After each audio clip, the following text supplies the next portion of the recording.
Welcome to this week's episode of the Broken Hearts Club with Michelle Garbutt. I'm your host, Michelle. And this week I wanted to dive into denial with you and having to bring a certain level of awareness to what's happened to us and taking off those rose-colored glasses. But before I get into that, I want to share a special announcement with you. I've just announced that I have an immersive workshop experience coming up on the 18th to the 21st of May. This is 3-day, 3-night, women's only masterclass, and it's aimed at partnering yourself in an empowered way. We will be covering emotional regulation, learning how to regulate yourself, getting comfortable with those uncomfortable conversations. We'll be looking at values, how to partner yourself, how to show up for you, how to tap into your human needs and understand them because they're individual for everyone, and maybe how you're not meeting them in the most empowered way. It's going to be an amazing long weekend. It's going to be held on the Southern Highlands in New South Wales, just south of Sydney. It is going to be a beautiful experience. It's limited to 6 spots just because I want to make sure that people walk away with that powerful shift, transformation that they need. And you will also have an action plan that is individual for you, where you're at and what you want to achieve. So I'm going to pop a link in the show notes for that. Reach out if you have any questions, but this is going to be an amazing experience. This is not a retreat. This is a masterclass. It's going to kick your butt, but it's going to give you the transformation that you need. Okay, so let's dive into today's episode. And this is inspired from recent conversations that I am having with some of my clients and also some of the things that I'm seeing on social media. So we have all these beautiful tools available to us, and I use them with my clients, going through a forgiveness process, writing a letter, getting all your feelings out, journaling, maybe doing a meditation where you make the person, your ex, or the person that you have an issue with, voicing your feelings. There's so many different beautiful tools that you can help to use to help you move forward.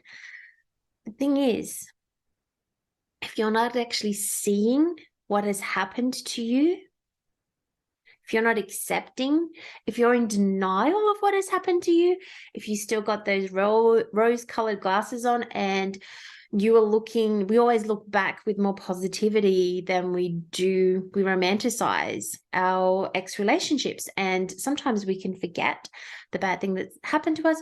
Sometimes we have disassociated ourselves from them.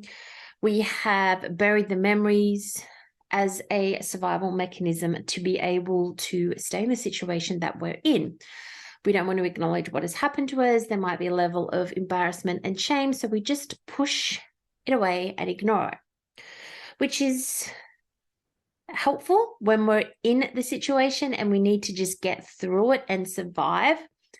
If you've been in a toxic relationship, an abusive one, you've probably experienced this, right? You disassociate. You don't really want to take on the full impact of what's happened to you.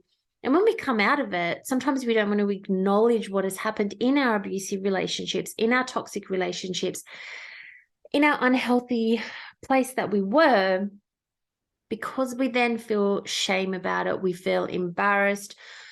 It's kind of admitting the things that we were tolerating that we never thought we would. And so we ignore it. The problem with ignoring it is that nothing's going to change. We're not going to be able to move forward without ignoring it. The healing starts with acknowledging what has happened.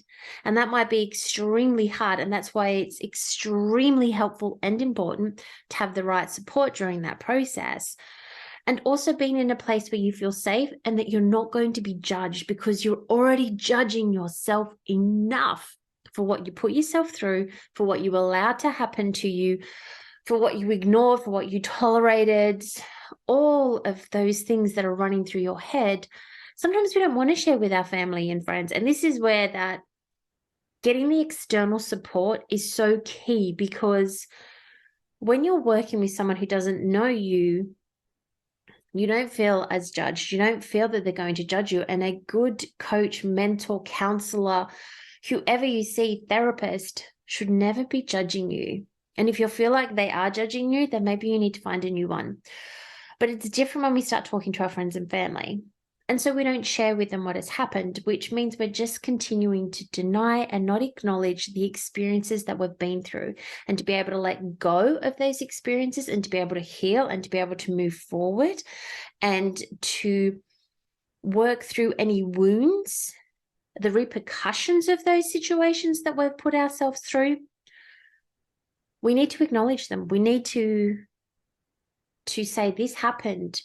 And this is a really big and can be a big breaking point, right? This can really bring you down. So having the right support while you do this is imperative. It's really, really key. And I've had some people talk about this recently, and they've mentioned that that was so hard for them, and they didn't have the support, and they didn't want to talk to people that they knew. And it was dark days, and it's totally understandable. But to be able to move forward, we have to acknowledge what we've been through. And I'm not saying we relive those events. No, because we don't want to relive trauma. But to be able to move forward and to be able to then work through the feelings and the stimulants that come up and cause chemical reactions to start in the brain, and to be able to build new neuro pathways, we need to acknowledge what's happened and the impact that that has had on us. Most of the people that I talk to, or even from my own personal experiences, it impacts your self-worth, your self-esteem, your confidence, feeling that you can be loved, feeling that you are deserving, feeling that even your emotions and your valids and your opinion aren't even valid. So we really have to come back to the core of what happened. And it's not about reliving it. It's just about acknowledging the experience that you've been through. And you need to be able to do that in a safe and supportive space. But it is a key part of being able to move forward. And I just wanted to bring awareness to this, because now sometimes if it's extremely traumatic event, we black it out. And that's the body's way of moving forward and being able to cope either in the situation or to continue moving forward through life. We just black that part out. You might have flashbacks. Things might start coming up when you get into a safer environment. You may have recognition later on. These are all normal things from traumatic events. But to be able to move through them and to move forward, there needs to be that awareness of what happened and not denying it, and taking off those rose-colored glasses and seeing the person for who they truly are, which is quite hard. You've been in a relationship with someone for so many years. You thought they loved you. You loved them. There are possibly trauma bonds keeping you connected. You're feeling so unworthy. But to be able to move forward, we have to see the person for what they were, who they were, how they treated us, how they made us feel. Acknowledging and accepting that is part of the process of moving forward. And it can be an extremely hard part of that process. So I do recommend that you work with someone if you're going through this and you don't think that you can face it alone. Definitely seek out help from myself. It's part of the coaching that I do as a breakup coach and personal relationship coach. It's about partnering yourself, and that's part of that process. So just really finding the support that you need, but know that don't feel ashamed that A, you're denying it, B, that it happened. We all have experiences that we're not screaming from the rooftops about, and that, we do feel a little bit of shame about, but accepting them can help us release the shame and move forward so that those relationships or experiences are no longer impacting us as we move forward through life. And I think this is a key thing that is missing sometimes when you speak to someone, you speak to a therapist, you speak to a coach or a mentor, they're like, oh, especially if you've come out of a hard life experience or a hard relationship, it's been abusive, it's been toxic, people can sometimes go to, get those emotions out, get it out. You got to acknowledge the experience first, and then you can write the letter, you can get out the feelings, you can burn the letter, you can do all the journaling, you can do the meditation, you can do what I facilitate with people are called soul journeys. And you can't go into a soul journey, you can't get yourself into a relaxed state to be able to acknowledge what's happened to you. You can't face something, you can't deal with something until you've actually acknowledged that it's happened and to the true capacity that it has. And from my own personal experience, I know this, and I know this only too well. There were parts of my relationship that I ignored, that I forgot the memories of, and as a coping mechanism, I guess, to just keep going because I didn't want to see my ex in that light. I even with a partnership in another one, my partner, and I knew he was cheating, but I just didn't want to acknowledge it. And my friends were telling me, and I didn't want to acknowledge it. And when we broke up, because I could no longer ignore the evidence, it was really hard for me to admit to other people the extent that it had gotten to, and to actually say, you know what, he really has been cheating since day dot. But taking that step and admitting the things that had happened, that he had been cheating on me from day one, that I wasn't going frigging insane. He'd tell me I was, he'd blame me. You're the one who's cheating. You're the one who's cheating. If you're worried about this so much, it's you. And even saying I was paranoid and I couldn't, I wasn't trusting him, and on all of these things, they have an impact on you. And I came out of that relationship, with my self-confidence knocked a little bit, my self-esteem, and I had to rebuild that up. But I also, because he was manipulating the way that I was thinking, or was denying what I was thinking, I also lost that trust in my intuitive nature, in my knowing. So I had to rebuild that. And these are all the things that we can't start working on it until we actually acknowledge what happened. And it wasn't until I acknowledged how much he was cheating on me that I was able to fix the situation, move out, and then focus on all of the things that had been a carry-on effect from that. So it is a necessary step of moving forward. And, if you have been in a traumatic relationship, and it has been over a long period of time, you don't have to acknowledge it all in one go. You don't need to sit down in an hour session, in the first session with your coach or with me, and go list everything, ramble it all off, because that can be too overwhelming as well.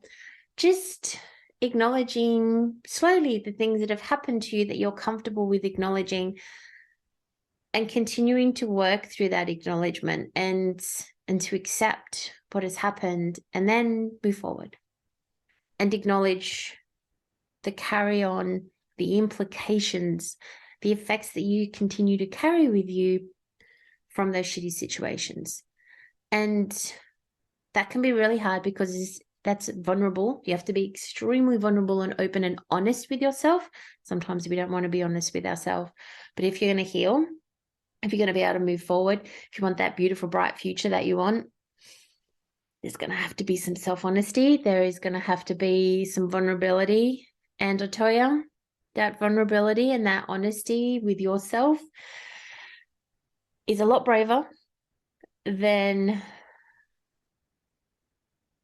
pretending that everything is okay, or being the strong person. Because I have been the strong person, and I've been the person that has been vulnerable and has been open and has been honest.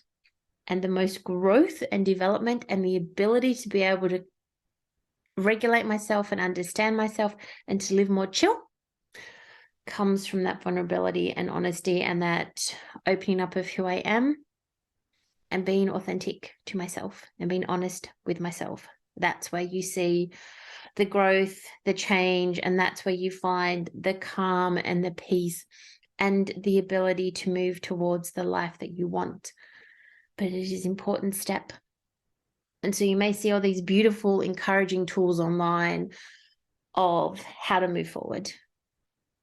But first, you have to understand what you're moving forward from. I hope you have found this episode helpful. And I do recommend, if you do want to work with someone around this, if you really are ready to be open and honest, please reach out to myself or another therapist, coach, psychologist, counselor, whatever works and resonates with you, to have that additional support, to hold that safe space, somewhere where you can be vulnerable and open and honest, somewhere where you're not going to be judged, because these are all key components for you to be able to open up in the way that you need to.